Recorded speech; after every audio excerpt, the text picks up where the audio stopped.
Assalamualaikum warahmatullahi wabarakatuh. Hai semuanya, perkenalkan nama saya Intan Nurjana. Saya dari Prodi PGSD Fakultas Ilmu Pendidikan. Alamat saya Desa Konang, Kecamatan Galis, Kabupaten Pamekasan. Saya dari kelompok 69 Wayang Keke. Di sini saya akan menjelaskan tentang kebudayaan yang berada di suku Madura. Suku Madura memiliki banyak sekali kebudayaan, salah satunya yaitu kerapan sapi. Sebelum saya menjelaskan tentang sejarah kerapan sapi, sebelumnya kita harus tahu apa sih kerapan sapi itu?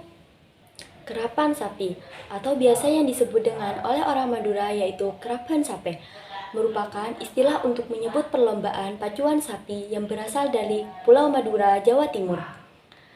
Pada perlombaan ini, sepasang sapi yang menarik semacam kereta dari kayu, atau biasa disebut dengan tempat joki berdiri dan mengendalikan pasangan sapi tersebut, dipacu dalam lomba adu cepat melawan pasangan-pasangan sapi lain.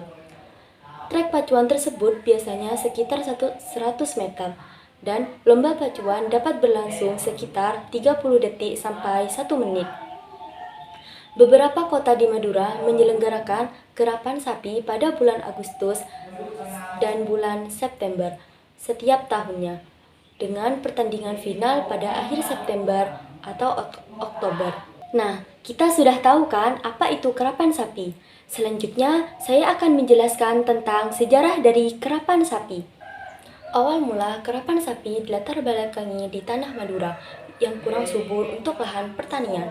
Sebagai gantinya, orang-orang Madura mengalihkan mata pencahariannya sebagai nelayan untuk daerah pesisir dan beternak sapi yang sekaligus digunakan untuk bertani, khususnya dalam membajak sawah atau ladang.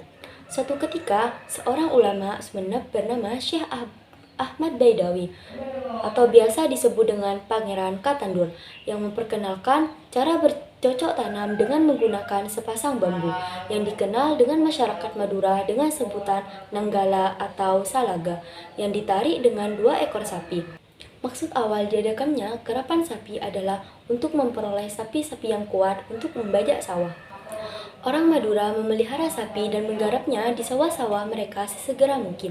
Gagasan ini kemudian menimbulkan adanya tradisi kerapan sapi. Kerapan sapi segera menjadi kegiatan rutin setiap tahunnya, khususnya setelah menjelang musim panen habis. Kerapan sapi didahului dengan menggarap pasangan-pasangan sapi mengelilingi area pacuan dengan diiringi musik saronin.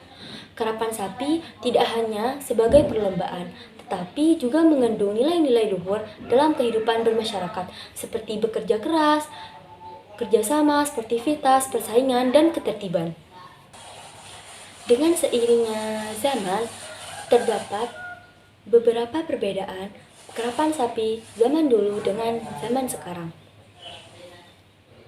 Yang pertama yaitu ketika zaman dulu masih terdapat ubo rampe dan ritual sebelum pelaksanaan untuk memohon keselamatan diiringi musik saronin. Yang kedua, menggunakan sapi-sapi dengan badan berukuran besar. Yang ketiga, tiap sapi dihias semeriah mungkin dengan kekelas ukiran kayu yang indah, bendera, umbul-umbul hingga payung. Yang keempat, tiap kelompok kerapan sapi dijaga oleh seorang penjaga yang bertugas menjaga keselamatan sapi supaya terhindar dari kecurangan dari peserta lain. Biasanya penjaga ini didatangkan dari Ponorogo yang menggunakan seorang warok yang terkenal. Sedangkan untuk sapi zaman sekarang yaitu tidak ada ubo rampe maupun ritual, hanya baca doa saja. Yang kedua, menggunakan sapi-sapi berukuran kecil. Yang ketiga, keleles kerapan minimalis, tidak ada hiasan yang meriah. Yang terakhir, penjaga oleh orang Madura sendiri. Sebagai generasi muda, ayo kita lestarikan salah satu budaya kita, yaitu kerapan sapi, supaya kebudayaan kerapan sapi ini tidak hilang dengan seiringnya waktu. Nah, itulah penjelasan singkat dari saya. Sekian video tentang kerapan sapi dari saya, kurang lebihnya saya mohon maaf. Terima kasih. Assalamualaikum warahmatullahi wabarakatuh.